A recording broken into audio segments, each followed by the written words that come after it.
Thank you. Thank you. Thank you very much. Thank you. Wow, I'm so glad you guys are here. It's fucking so much funnier when there's people. It's just so much better. Trust me, man. I'm so stoked that there's some people here. Like the first time I did Sydney years ago at the Fringe, I did a show to one person, and he was like, "Don't worry about it." I'm like, "No, man, we're doing it. We're doing the whole hour. Sit down." Actually, seriously, that happened. I took him out to dinner. We sat down and had dinner together. Couldn't do material, but still funny. It's weird to do material at dinner. But anyway, so thanks for coming. This show is it's about fantasies, dreams. That's what a utopia is. It's a fantasy that you never quite arrive at. And fantasies, dreams, and the ability to project meaning onto a meaningless universe, that's unique to human beings. We're the only creature that can do that. No other creature can do that. I did this show 10 times in Perth. Weirdly, that's relevant to the previous statement. You wouldn't think so, but it's about how we can project meaning onto the nothingness. Like, let me explain. I did the show in Perth, and often when you do stand-up, sometimes people feel it's really important to wait for you after the show and tell you what they think about it. And often they're really angry. And this guy waited for me after the show, furious that I'd mentioned homosexuality on stage. Can you believe this? Furious. What are you talking about homosexuality, man? It was fucking lefty bullshit. Lefty bullshit, mate. I'm like, dude, what's your problem with it? What do you care? He's like, it's unnatural. Homosexuality's unnatural. And I was like, well, what law of nature is homosexuality breaking? Because natural is whatever nature allows to happen. Whatever nature permits is natural. Like, nature doesn't stop homosexuality, does it? It's not like every time you try to put your penis in a man's mouth, it just repels, like two magnets, like, I love you, Steve, but I can't. Dude, it's like two chess pieces in a travel pack. They just won't. That would be unnatural. Like, there's some things that nature is actually weird about. There's some things that, like, nature, like, we can't travel faster than the speed of light. Yeah. That was very strange. It sounded like you tried, like, you know what I mean? Like, it sounded like you'd sort of tried tonight. Like, you had a couple of rums. No, mate, watch this fucking... You can't, mate, you can't. I'll yell it out at a comedy show during a filming. No, it needs to be heard, mate, don't stop me. I know I rarely make an idiot of myself out, but, I'm gonna... That's right. No, you can't travel faster than the speed of light. Nature was like, no one's doing it. It's fucking weird. Makes me uncomfortable. If when gay people had sex, they travelled faster than the speed of light, that would be unnatural. If you just had a gay club, someone's like, see ya. Like, imagine if that was the only way we could travel faster than the speed of light. Star Wars would be a different movie, wouldn't it? Let's see that Disney spin-off. Chewbacca jerking off an alien. Is that the speed of light guy? Like, really? I sense like you're going to be difficult tonight, man. Is that true? Incredible ability to come to a show that's sold out with 290 people and make it about yourself. Like how do you do that? Like, I never had the courage, to... Oh, then again. Anyway, no, like, homosexuality is natural. Murder's natural. Murder, yeah. Thanks, man. Thanks very much. You are worth the money. Put him at the front every night. dude, are you, like, I will kick you out. Like, we're in the middle of a filming, man. Like, are you fucking serious? Like, what's your problem? See, alcohol should be banned and we should legalize magic mushrooms. Like, this wouldn't happen if he was, like, on acid or something. Then again, he'd be like, birds or whatever. But it's just like, it's unbelievable. Like, anyway, murder's natural. Yeah, it's not good, but it's natural. Like, you know what I mean? Like, every creatures, like animals kill each other all the time. We're just the only one that makes a big fuss about it. Oh, Dad's been murdered. Let's look for clues. Like, oh, like a big deal.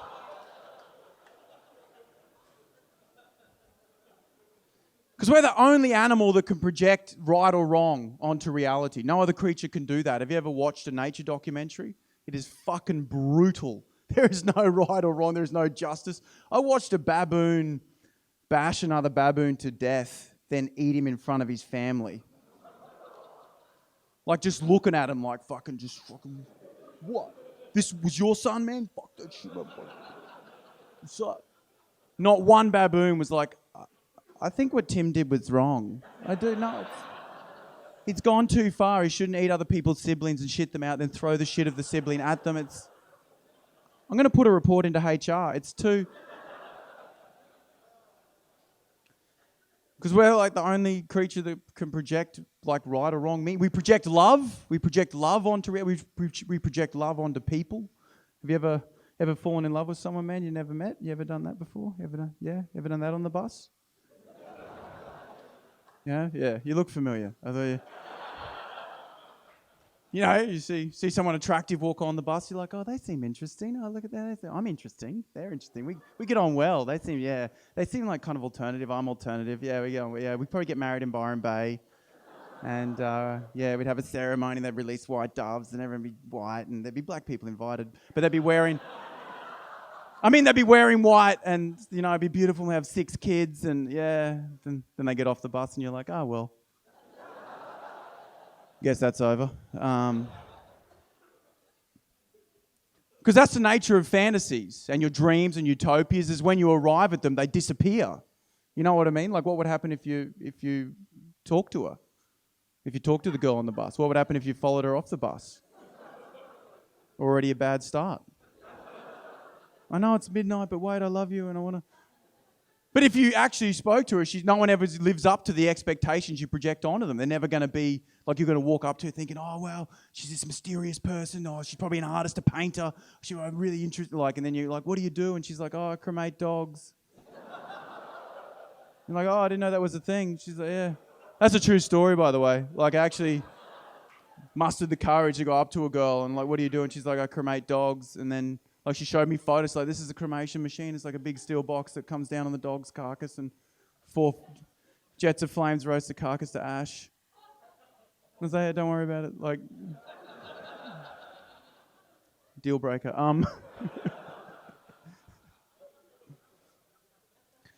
But, like, our fantasies are always intruded upon. Like, they're always interrupted, you know. I dated a fundamentalist Christian by mistake. I don't know if anyone's ever... She was like a full-on, like, proper... like, she's one of the good ones. She wasn't like, you know, those American ones that... you know those ones that like guns and racism? You know those Christians that are like, woo, love to shoot an immigrant. Not one of those ones. Like, one of the good ones. She was like a proper, like, good person, gave to charity, volunteered and stuff. She was one of the most contented people I'd ever met because, like, she believed God had a plan for her. And I'm like an atheist, so I have that empty... you know, like that bubbling fear that's always there? Like if you don't have your phone for a while, you're like there and you're just like, oh, like what's going to happen? Oh, we're all going to die. Like, you know that? Yeah, she didn't. She's like, oh, God's got a plan for me. I'm like, cool, let's get a drink. Like, it was a weird... anyway. So we went on a date to her church. Has anyone been to church lately? That has fucking changed significantly. I went to an evangelical... when I went to church as a kid, it was like an old man who thought he was magic and he had like smoke and shit. It was kind of cool. But like now...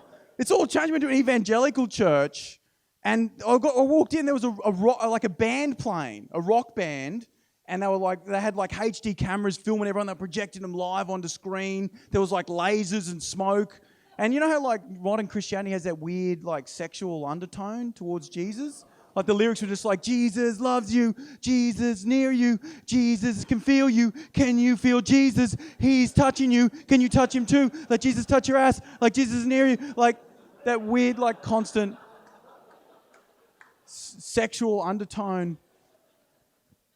It was crazy to me. And then the head of the church got up to speak, the main guy, and all he talked about was ANZ Bank. It was crazy, man. He got up and he was like, oh, yeah, got all your money in ANZ Bank and the interest rates have dropped and they bloody ripped us off. Bloody bank fees are too high. It's bullshit. I'm like, what kind of sermon is this? It's absolutely true. He just talked about ANZ Bank and how Cuddy's like, fucking got no money in there anymore. Bullshit. And then the American guy got up, like some guest speaker or whatever, and he was the best because everything he said didn't make sense. You know what I mean? Like it sounded amazing though. He's like, God is near you, he's beside you, but he's not your neighbor. You need to stop treating God like your neighbor. Stop looking over his fence. You're looking over God's fence saying, how long is God's grass? Ha! Why can't I get my grass as long as God's? Ha! God's looking back over your fence saying it's time to mow. Mow your grass, that's your love, trim it. It's not your purpose to have a compost heap. You can't have a compost heap of your love. God's already there for you, you don't need it. Maybe you got a compost heap and you put your pumpkin in there. Yeah, in the bottom. Maybe you put a bit of old zucchini in the compost heap. It's in there too. That's your hate. The pumpkin's your jealousy, blah. God turns that mulch into fertilizer. Let me touch your face. You see this? Can you see this? Look at this. Now watch this. God is with you around, your glasses down, up. You will go to heaven as one. You know what I mean. God's on the roof now.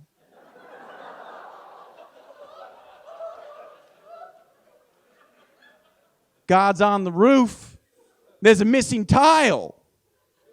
There's a missing tile in God's roof. You can see the kingdom come. Do you fix the tile?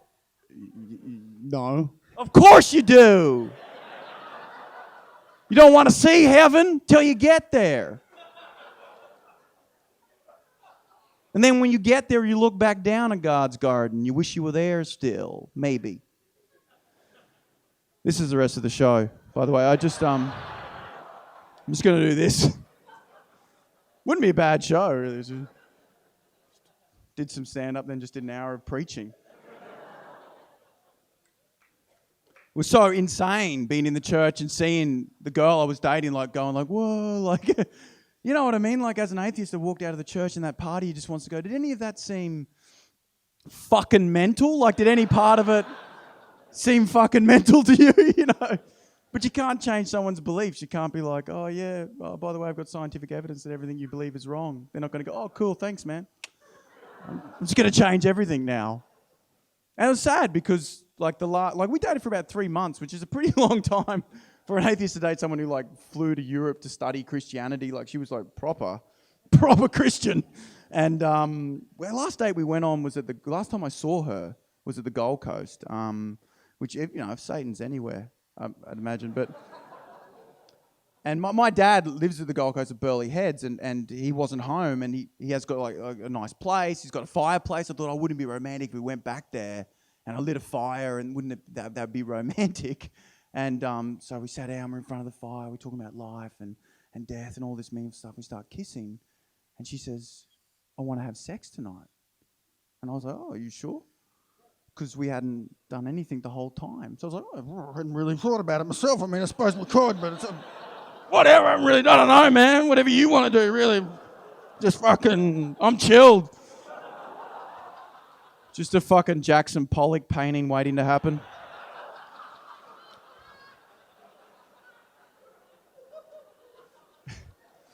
A lot of art fans in tonight. And this is so crazy. She's like, yes, and we start kissing, we lie back, and describe this. The fireplace never gets used, and like a possum. It's absolutely true, I swear. A possum must have been on a ledge up in there. It just fell onto the fire next to us. Can you fucking imagine? It just goes, rah, rah, rah, just right. We go, holy fuck, we fall back like that. It runs over us like, rah, rah, rah. She goes, holy shit, and screams. She runs in the next room, slams the door. I'm like, holy fuck, like, you know, you're like, adrenaline kicks in. You just like, basic instincts. So I just like, fuck, Dad's carpet, and I'm trying to pick up the coals. Like, that's the first thing I think of, like, fuck, Dad's gonna kill me, fuck, like, it's real. Like Freudian. I'm like, fuck, I'm trying to pick up the coals. The possum's just going mental, like, rah, rah, rah, rah, rah, rah, rah. I'm like, holy fuck. So I just start opening doors, like, rah, rah, and it runs out, and I run to the next room, and she's on the couch. I'm like, holy fuck, are you okay? She's like, oh my God, this is too much, I'm sorry. It's just, I'm sorry, it's not, and she just left, and I never heard from her again. Well, fucking, yeah, I know, thanks. She's here.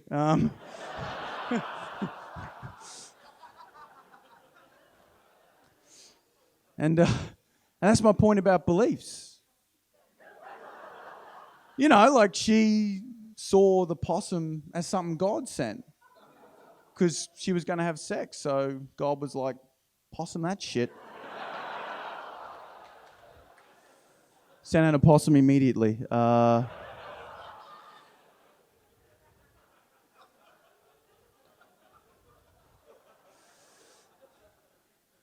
Whereas, you know, I saw the possum as something spontaneous. The universe just spat out, like just random. And that's how beliefs work. We both look at the same possum differently. And that's why there's war. It's, we're all projecting different things onto the possum. And is there an objective possum? I guess that's the point. And once again, nature doesn't give a fuck about romance. That's just another idea we project. It's not like the possum was like, I'm going to wait up, he's going to get some action, I'll hold off. It was just like, rah, rah, rah, doesn't care.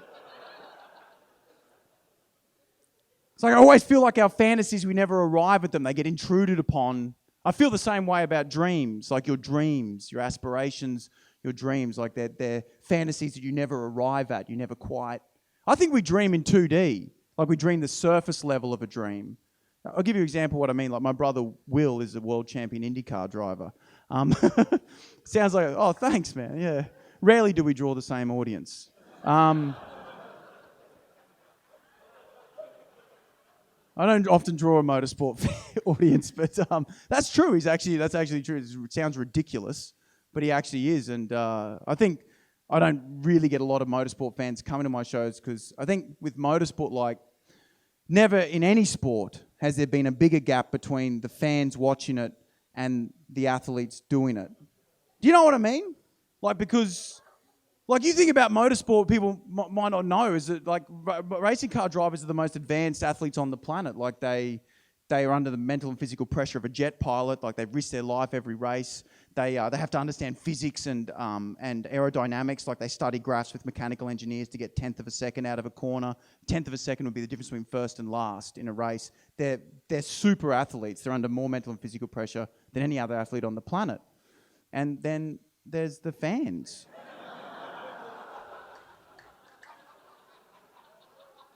You know the ones I'm talking, like, I've been in pits before and, like, seen, like, someone like Craig Lowndes looking at a graph, these mechanical engineers studying, like, thin, focused, like, thinking of a 1/10 of a second with a graph, and then a fan they had to take away because he was going, Lowndy! Oi, Lowndy! You fast, cunt, I saw you! Brum, brum, brum. I can drink it, oi, Lowndy's fucking driving! I got a car too, cunt, brum! My car looks like it's fucking good! Fucking Lowndy car, you're fucking good, mate. I like it. You know what I'm like? The gap is bigger. Like,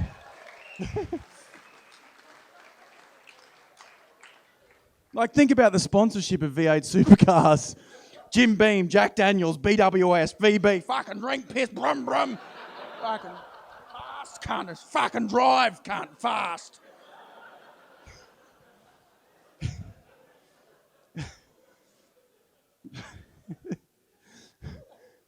So often, like when I talk about my brother on stage, so often I get people come up to me after the show and go, oh yeah, heard you talking about your brother, mate, well done. Yeah, I could have been a racing car driver, mate. Never got the chance. Yeah, your brother's a lucky bastard, mate. I could have been a racing car driver. Could have, didn't want to, but could have.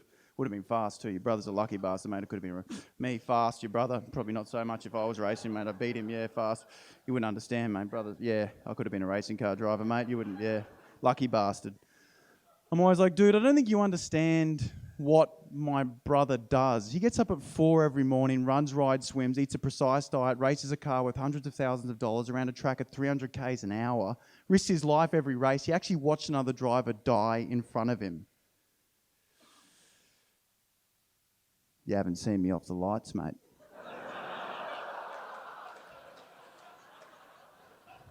I'm quick. You know what I mean? Because that's what I'm saying. Like, they only see the surface level of, like, being a racing car driver. They see the two-dimensional dream. Like, yeah, fast cars, rich, famous, women, you spray them with champagne, which is a weird mix of patriarchy and capitalism. Like, yeah, I can... They don't see the other levels, you know. They don't see the adrenal fatigue. He's seen 2 of his friends die. He had to move away from Australia to get away from his family to be a racing car driver. Like, not to get away from us, but it was weird timing. No, but you know what I mean? Like, there's all these other dimensions to that two-dimensional dream, and you know, it's just like stand-up.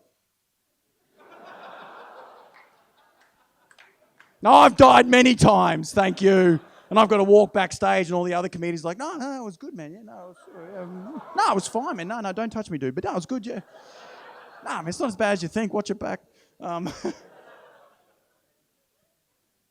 but I mean, like, when you have a dream, it's two-dimensional. Like, when I dreamt of stand-up, I dreamt of, I'm going to be a stand-up. I'll be on TV. I'll be famous. It'll be touring. It'll be great, like the two. But I'm a single father. And that's another dimension of the dream I couldn't have possibly not thought of, you know. Like, every time I go on tour, I go away from my son, and it's very difficult for me. I love my son. Fuck, I'd die for him, you know. Any excuse. But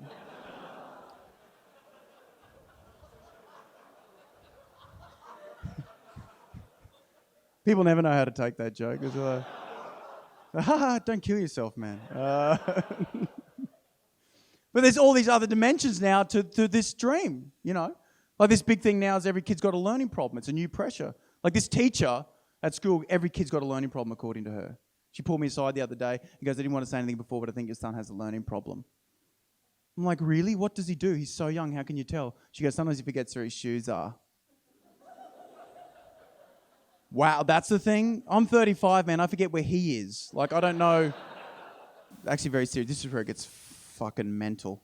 She goes, also, your son came to kindy with a runny nose. He can't come to kindy with a cold because my husband is severely mentally disabled, and if he gets sick, it's very serious. Whoa! I was like, whoa, like the personal information. Like, I took a step back, and this huge part of me just had so much empathy and compassion for this person. But that tiny voice, you know that fucked up voice you have? Was like, imagine you met the husband, he was just like a normal dude.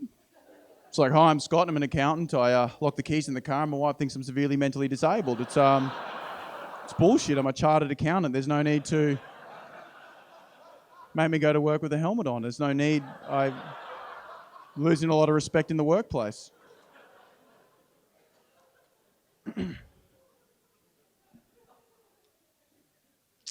Yeah, it's a whole different thing once you become a father. It obviously adds different dimensions to this career or whatever the fuck this is, this reality. You know, I'm a single father. My ex left me for a dude with a Porsche and a pizza restaurant. So, no, some laughter for that. That's a bit of trivia, really. It's true. I have friends come to me and go, is it the pizza restaurant in Paddington, man? That's excellent. I'm like, you fucking traitor. How could you? I had to try his pizza. I had to try it. Like, that's his whole thing. I got to try it. I got to see what kind of person he is. If your whole thing's pizza, you know, I had to do it. And plus, if me and him get on, and that's best for my son, then that's the most important thing. So, went and tried his pizza, and that's fully into it. And I sat down. He's like, oh, you got to try this new pizza. It's pear and prosciutto. It's amazing. I'm like, we'll see. And sat down. I took a bite, and he's like, what do you think? I was like, it's fine. You know what I mean? Like, I didn't want to give him anything. Like, I didn't want to give him anything. But on the inside, I was like, I would suck this dude's dick for another slice. This is off the hook. This is the best. I'm like, it all makes sense now. Like, I would have left me for this. You pear and prosciutto? Who the fuck is doing that?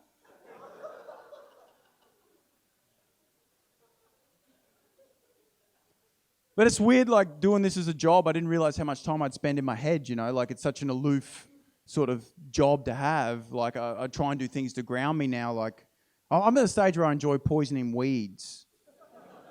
Is anyone at that level yet? Like, I can't control anything else in my life, but I'll kill all this fucking shit here. I'm going to kill... This is all going to die slowly.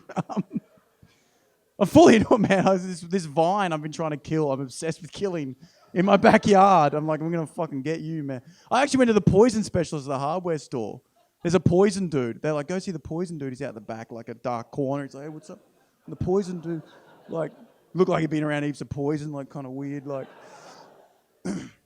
And he was fully into poison. That was his whole thing. He's like, oh, yeah, man, got this new stuff. He started showing me photos of shit he'd poisoned. He's like, oh, yeah, mate, this new stuff. Here, have a look at this. This is something. This is me. I sprayed weed with the new stuff. This is it after 5 minutes, 45 minutes, an hour. That's it, dead, mate. Crumbling dead. So you do whatever you want, mate, but that's what's happening in the real world at the moment.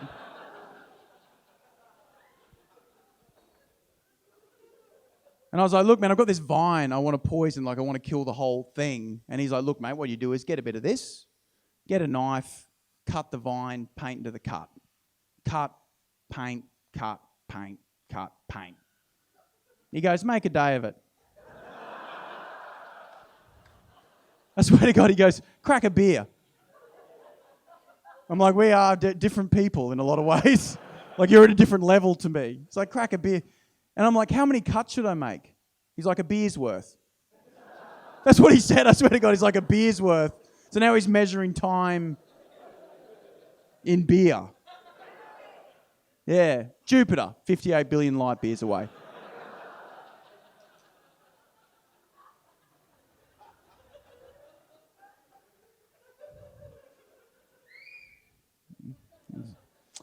You look at that sort of dude who'd poison anything. You know what I mean? If you were like, oh, this mate of mine, he sort of ripped me off a lot of money and he cheated on with my girlfriend, and he's like, look, mate, what you need is get a bit of this.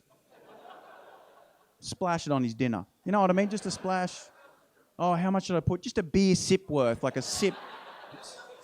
Like that. Just a sip. Put that on his salmon, mate. Just a bit of... Here's a photo of someone who ripped me off. That's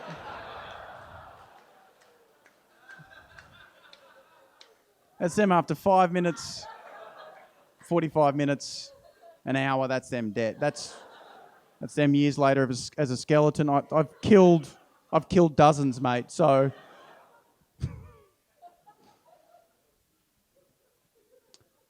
I feel like my son is something that really grounds me. Like, he's like an anchor in my life, I think, and another dimension to this dream. And I think, like, I had a profound moment with him recently. He graduated swimming.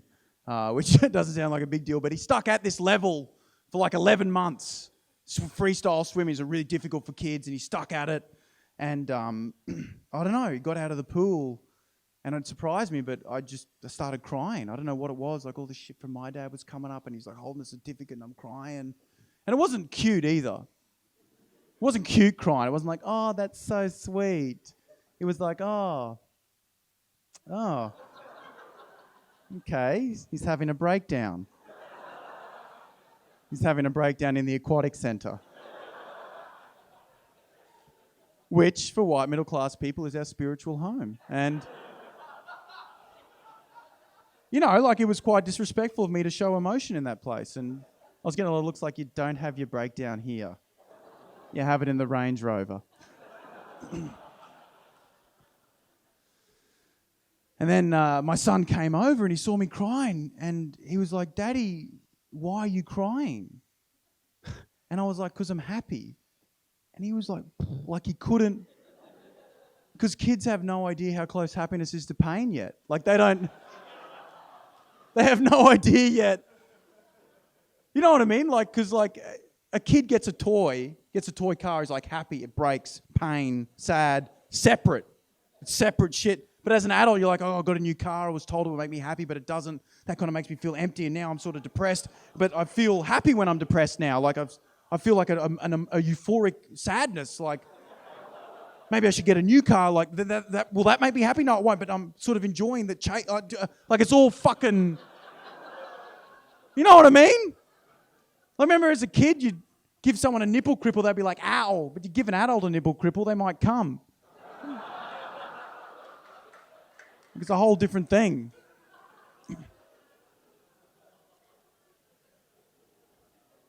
I didn't say that to him, but...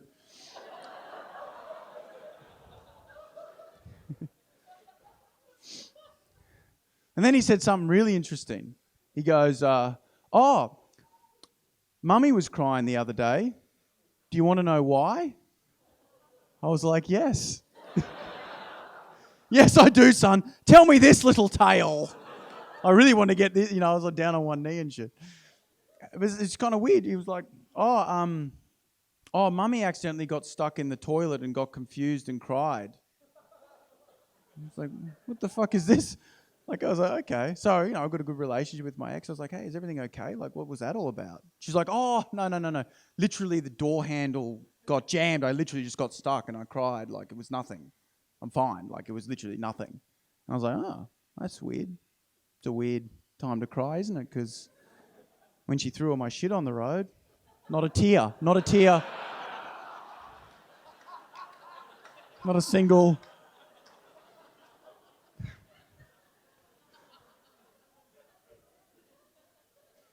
But toilets, oh God, oh, I'm stuck. Oh, where am I? What is a toilet but a place you flush away turds? Like she did to me, flushed me away, didn't she? Like a turd into the ocean of single fatherdom. Bouncing around with other single father turds. Going, g'day mate, can I borrow your whippersnipper? I'm incomplete. No, I'm sorry.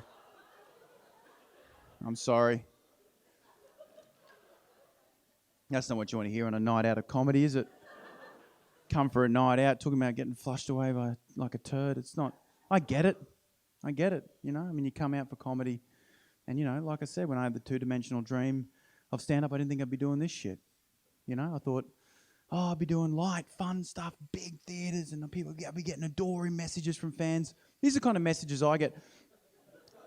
This is a real message I got from a fan of mine. Hey man, saw your show tonight. Hope you're okay. That's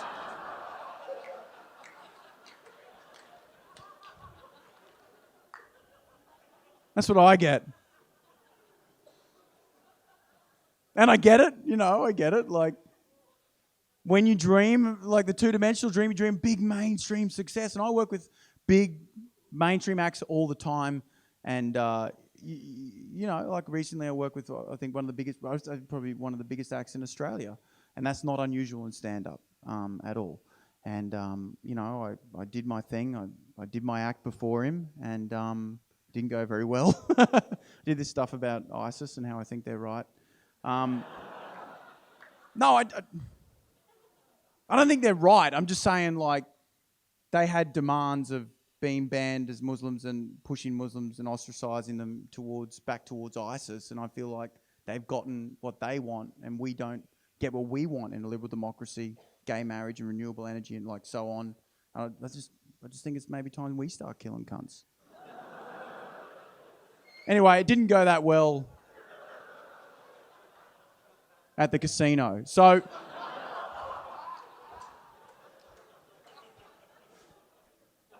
Don't worry about that bit. Anyway, that's one for later.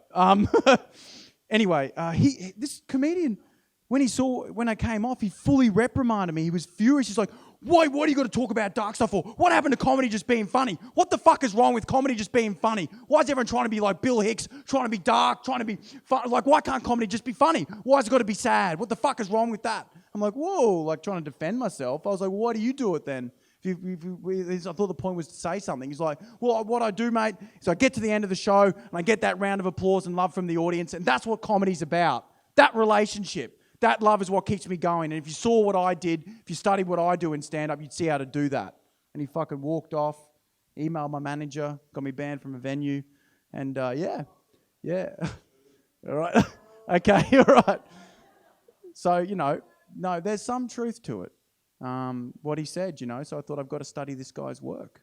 Ultimately, I've got to study. So I bought his DVD, which you can get at Coles or any pharmacy. The Chemist Warehouse have those big bins? You can get like a cologne and his DVD sometimes. Anyway, no, I got it at a garage sale, actually. It was already in the bin. And I was like, oh, is this part of the sale? They were like, no, we just threw it out. We think comedy's about addressing deep human tension. I was like, all right, whatever. I don't know what you're talking about, but so I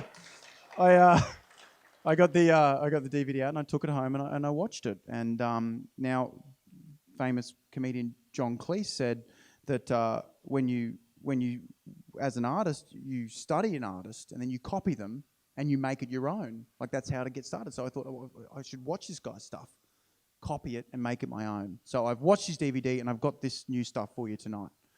I've watched his stuff and this is my take on it. So it's good stuff. So here we go. New stuff. Ready? New stuff. Lighter, fun. Not that my stuff isn't mainstream. I just mean lighter, fun stuff. No darkness in the universe. We're not all facing impending doom. Okay, so, how's everyone going tonight? Good? Everything good? Oh, yeah. How fuck's Tiger Air? Oh, God. I don't fly it. I'm a millionaire. I fly Qantas. But, the bags. But, anyway, yeah. Bloody, yeah. Hey, you know what I mean, mate? Oh, yeah. You're a woman and you're a man and bloody, you probably have sex sometimes. Yeah. Men are like you're a bloke, aren't you? Yeah. Probably got a phone.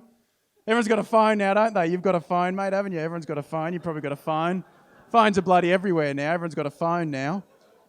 Fucking hell. Texting it autocorrects sometimes. Don't you hate that, mate, how it autocorrects? Who's had that? It autocorrects. I texted a mate the other day, how you going? Autocorrected to I don't do challenging material so I can milk my ignorant audience for money like cows. What the fuck is that? What's that about? No. Don't applaud that. That is jealousy. That is jealousy. That's what it is. No, it is. It's jealousy. Ultimately, he is right. He is right. Phones are everywhere. And phones are everywhere. And if you told someone, 30 years ago that everyone in human society would have a supercomputer in their pocket with all of human knowledge on it, you would picture a utopia. Wouldn't you? You imagine telling someone 30 years ago that everyone in human society would have a supercomputer in their pocket. You'd picture people gathering in the streets, get their supercomputer out, going, I just read this about capitalism, I read this about Marx, that's fascinating. What about a new system like people debating with their supercomputers? You picture like a painting out of ancient Greece. Those old paintings when one dude's like, one guy's like, one guy's like, Remember that dude who was just like, Socrates was like, what is justice? Like he couldn't even fucking fathom. You don't see that shit anymore, do you? There's no almond milk.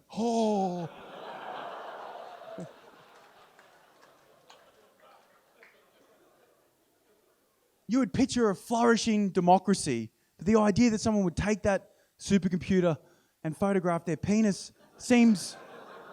No one predicted that. No one predicted... Not even the greatest science fiction minds. Not even George Lucas. There was no R2-D2 projecting a dick like... Get this dick to Obi-Wan. It's our only hope. It's... What an insult to technology. You're taking a supercomputer. This is what a dick pic is. You're taking a supercomputer. It's taking light from your penis and it goes into the supercomputer and becomes numbers. It turns light into numbers. Billions of them. And then shoots it wirelessly out of your phone. Your dick becomes waves. In the air. There's dicks going through us now. Seriously, statistically, there is that much data in the world. You could be at a funeral, a dick goes through your eye. Why did he die so young, Dick? What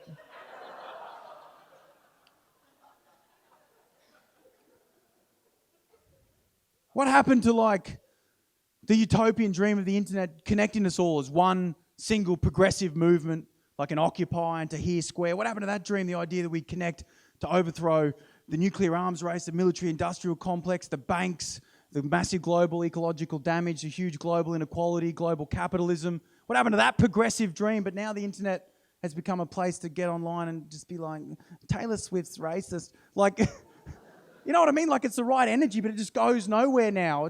The internet's become like the medieval stocks. You know, they used to put people in stocks and just throw rotten fruit at them?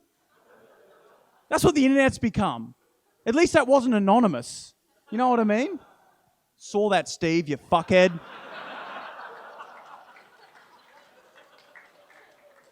Glad I coveted your ox.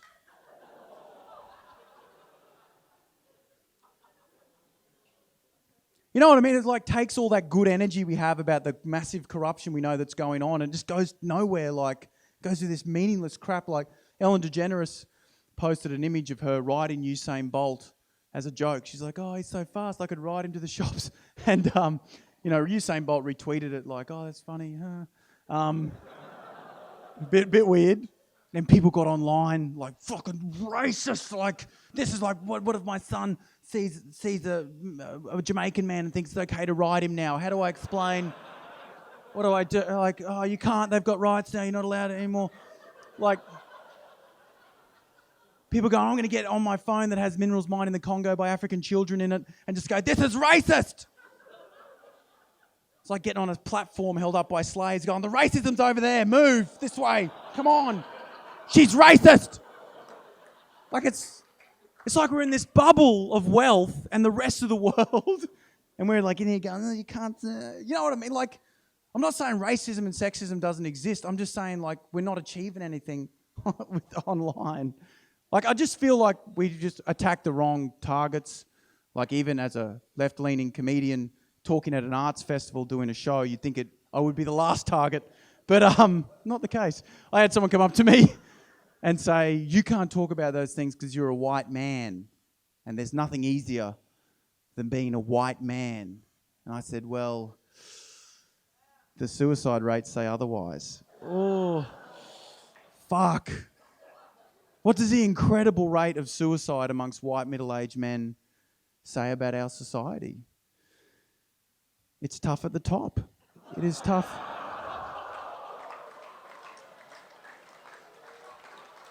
At the top. No, I'm just saying, like, there's something wrong with the system we're trying to get to the top of.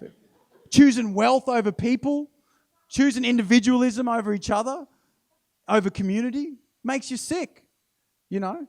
And there sure as fuck isn't a community for white middle-aged men. If you saw 40 white middle-aged men hanging out in the park, you'd be like, something fucked is happening in the Get Back Kids. Hello, police. Yep, there's 40 white middle-aged men in the park. No, they're not watching sport. No, it's not a business function. No, they're not building an apartment complex. No, they're just trying to be friends. It's really unnerving. G'day, Roger. Sorry, mate, didn't see you. Sorry, mate. Richard, how are you, mate? Sorry, I thought you were Roger. Right, sorry, how are you, mate? Yeah, good to see you. Yeah, how are the kids going? Good, mate? Yeah.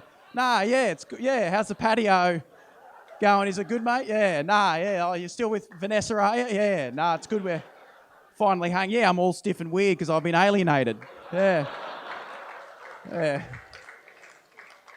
Yeah, nah, Karl Marx was right. The top of a capitalist society becomes alienated as well. Yeah. Nah, yeah, I poisoned the vine.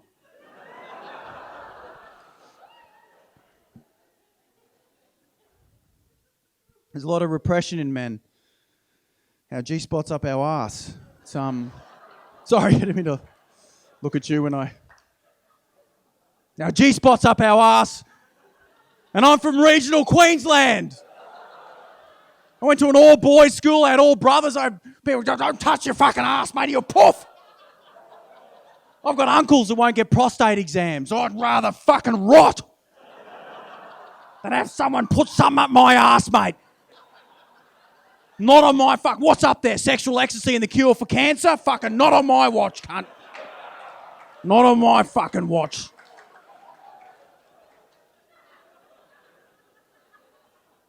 Put more things up your ass. It's a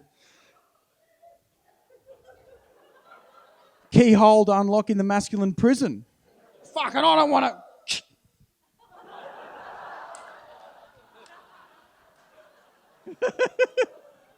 That's not gay either. It might be gay, but it's just free. Like, we can dance now. Now, I've had a few complaints about that bit, and I had on one night, I had a, this always makes me laugh, a men's rights advocate and a feminist on the same night. And I was like, this bit is staying. It's definitely, I'm getting both sides at once. And yeah, first of all, men's rights advocate. That's right, ladies, we want some more. It's like, dude, you're a white man. There's nothing else for you. There's not hidden extra rights. It's not like Mario Kart where you get the star or whatever. It's like, you can vote twice now. Like, there's no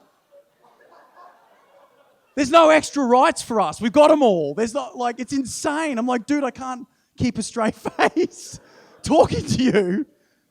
And the feminists made a fair point. She's saying you're trying to promote white men and they stand on a platform of power and so on. And I'm like, look, that's not my point. My point is I'm just saying that the system we're a part of, whatever your gender, sex, race, whatever when you get to the top of it, it makes you sick. It's not the funniest shit, but it's true. I don't think the internet helps either. It's like, feels like politically it's divided us more like, seems like everyone now is like in these little echo chambers online. I give you an example. I joined a group called the United Patriots Front. Facebook group. I didn't join I look like I'm a member, but I joined the Facebook group, and it is just a beautiful example of human beliefs. Everything you're unsure about, everything you hate, everything that you're filled with fear about, everything about the world that you don't know, filtered through one enemy. The Muslims, in this case. It's not even exaggerating. People get in there going, oh, my car broke down today because the oil's halal.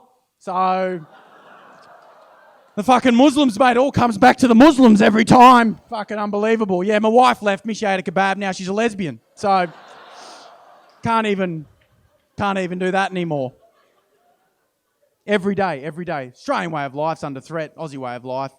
It's all different now. It's all changed, isn't it? You've probably noticed. Yeah, it's all different. Something in the air. I don't know what it is. Muslims aren't ruining the Australian way of life. Fuck, climate change is. No, I just mean I mean that like, if you took, I took the most Australian thing I could think of, the Great Barrier Reef. Remember how that used to be alive? That's fucking fossil fuel interests. Like, they told us we needed it for longer than we did, and it heated up the ocean, and it all died, and now they dredge it for coal. Well, that's not the Muslims, as far as I know. Not if they're up there at night fucking just stomping on and shit. Imagine if the Muslims were poisoning the Great Barrier Reef, not global capital.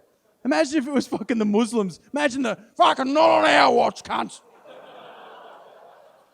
I can hate a Muslim because they got a face, but I can't hate a graph of irrefutable climate data. You got to put a turban on the graph. Put a turban on the graph. Fuck you, graph, you fucking dog. Fucking take my job, graph.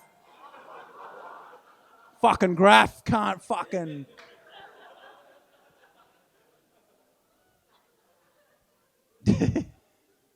I mean that quite literally, by the way. Like, the graph is taking his job. Like, no, I had a friend of mine that voted for Pauline Hanson, right? And he was a roofie, and he had to stop work this year in Sydney because it was too hot to work. It's record temperature. I'm like, see, climate change took your job. It's true. It's going to happen more and more. They're going to be walking around in their fucking climate suit protectors going, the fucking Muslims. I'm like, you're missing the point, dude. Fucking 700 plus sun cream halal. Why does it have to be halal, mate? I think you've missed the... Because if a utopia is anything, right, it's a new vision of society to go towards. That's what a utopia traditionally is. And I think that's what we need to articulate as a progressive movement more than ever, is what is it that we're going to? Like Trump was like, we should go back. And like, oh yeah, that'd be good, you know. But what is the thing we're going to? Like the next thing. What's the next thing that's just there? It's going to happen? Because this current thing can't continue. I think we all sort of feel that for a variety of reasons. You can't fuel an economy on constant consumption. And consumerism scares me now. You have this consumerism that makes you feel good. You know, that consumerism where you're like, I bought a coffee the other day and they're like 15 cents of this coffee goes to Guatemalan people picking the coffee beans. I'm like, oh, I feel so good. I'm paying for a bit of the solution to the problem I'm causing. Like most of it goes to keeping that system in place, but your contribution's like a glass of water, like they're working in there. Oh, some white cunt in Brisbane bought a cup of coffee. Here's a glass of water. Oh, thank you. Back to work. Oh, God.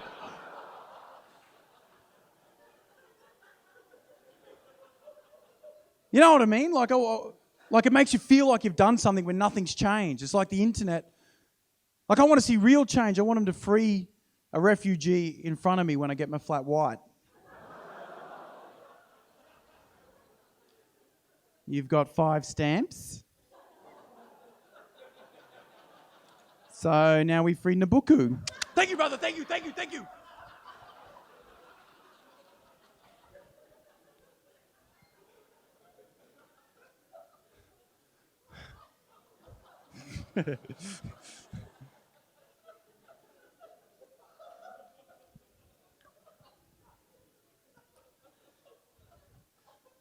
You know, the saddest thing about our predicament is that instead of envisioning a new version of society with optimism, people more easily fantasize about the end of the world now. It seems quite popular to be like, oh, the world's going to end anyway. I have friends that talk about the end of the world like it's a fantasy. So many books, so many movies, so many films. Oh, the world's going to end. We love the end of the world for the same reason we like cafes that make you sit on a milk crate. You know what I mean? We're like, what would it be like if everything was fucked? And someone brings you out an avocado, you've got to open yourself, and you're like, fucking, man, it's like I'm surviving again. It's fucking... The white man's back in the jungle, mate. I'm fucking... You wait, man. Cafes soon will just be a forest. And a dude with a gun will be like, run. Shit, run, man, quick. Get the blueberries, man. I want to make a muffin.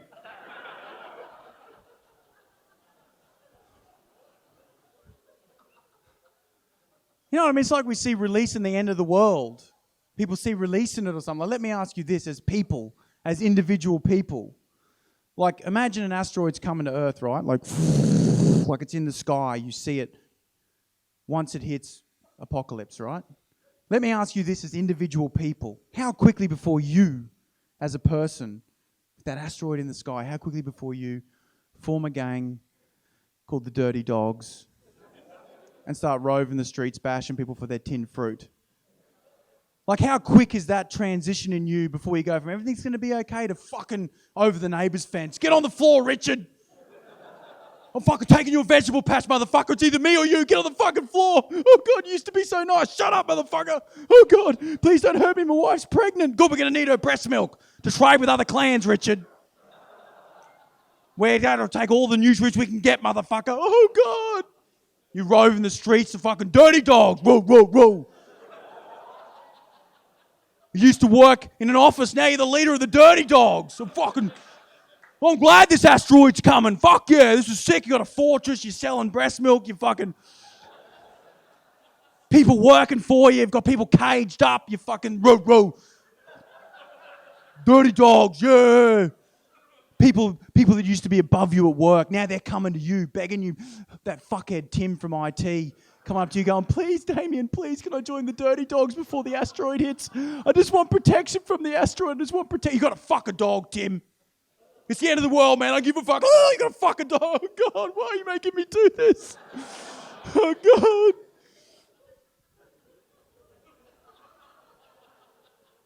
Then the asteroid misses.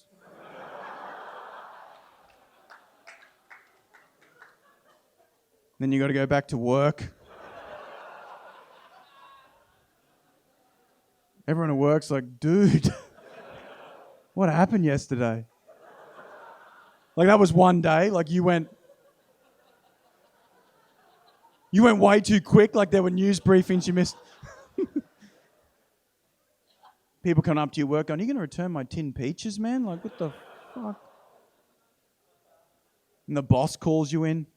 He's like, "Damien, Tim from IT, we just don't feel like you're a member of the family here anymore." You get fired. You got to go home and let Richard out of the basement. It's real awkward because you got his wife's breast milk in jars. As he leaves, you're not allowed to run the school fete anymore. You got 2 dogs, fucking Sid here is like a tattoo. Fucking wish it had hit. I wish it had hit. You know what's funny about end of the world films is that you always project yourself as a hero. You know, you picture yourself as a hero. No one's ever like, "Oh, I would have been the fat dude who fell off the truck." That's totally me. And the funny thing about the movie 2012 starring John Cusack is that the main dude is a washed up guy who can't hold down a normal job, whose wife leaves him with the kids for a better looking dude with a better car and more money. So I wonder who I could be in this little flick. And the funny thing about that film is that it's actually the washed up guy who rises to the occasion. He's the one who saves the day. The apocalypse starts happening. He drives over to the new guy's house where the wife and kids are and goes, "Get in the car. I'm here to save the day. The apocalypse is happening." New guy goes, "We should take the Porsche." "We're not taking the Porsche, fuckhead. We're taking the Corolla. Now get in." You get in, you drive, and your son's in the back and you're dodging buildings. "Oh, Daddy, you're a hero." "I know, you should never have trusted that other cunt." Driving fucking the new guy's in the back, he can't handle it, he's freaking out. Oh fuck, what are we gonna do? What are we gonna do? See, Katie's not a real man. Or whatever her name is in the film.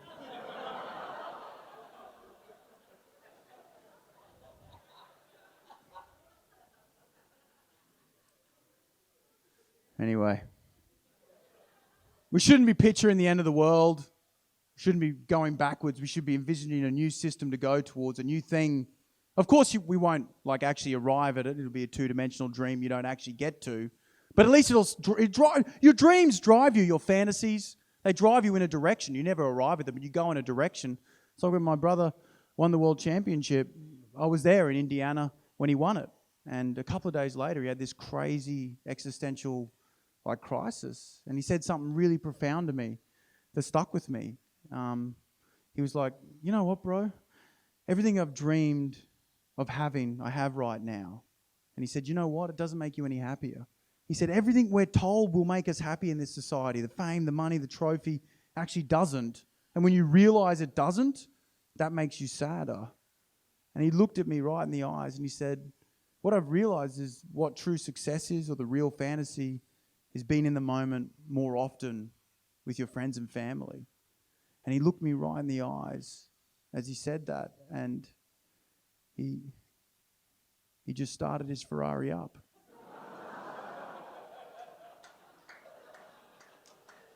And then he flicked me a small diamond. Because he has like a pouch of diamonds, he's so rich now, he's like, you know, like in old lords that are like, "Have a diamond, peasant," like. And then he took off because I'm not allowed to sit in that particular car. And he just did circles. He loves them. Like, and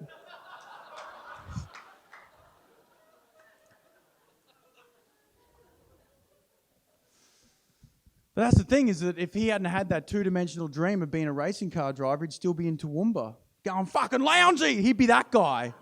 He would be that dude, trust me. So he didn't end up, when he got to his dream, it wasn't what he thought, but he ended up somewhere. And it's the same with stand-up. You know, if I hadn't had the 2-dimensional dream of being a stand-up, I wouldn't be here doing whatever the fuck this show is. And I feel the same about society. If, you know, we articulate a new vision of society to go towards something optimistic, you know, we won't arrive at it, but we'll arrive somewhere. It'll drive us in a better direction than going backwards, right? You know? And because you never arrive at your fantasies or dreams or utopias. You never actually arrive at them, you know? There is no end.